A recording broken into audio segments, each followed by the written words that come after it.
मित्रांनो, चला पाहूया आजचं तुमचं राशी भविष्य. मेष, आत्मविश्वास वाढेल, नवी कामं सुरू करण्यास शुभ.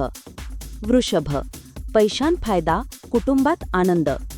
मिथुन, घाईघाईत निर्णय घेऊ नका, प्रवास योग. कर्क, आरोग्याकडे लक्ष द्या, कामात प्रगती. सिंह, व्यवसायात फायदा, जोडीदाराची साथ. कन्या, अडथळे येतील पण संयम ठेवा.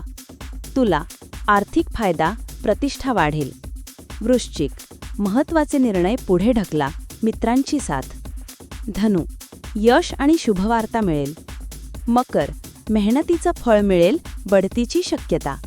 कुंभ, नवीन संधी मिळतील, खर्चावर कंट्रोल ठेवा. मीन, मानसिक शांतता, अडकलेले पैसे मिळतील. ही होती आजची राशी भविष्य माहिती. तुमची रास आणि अनुभव कमेंटमध्ये नक्की सांगा.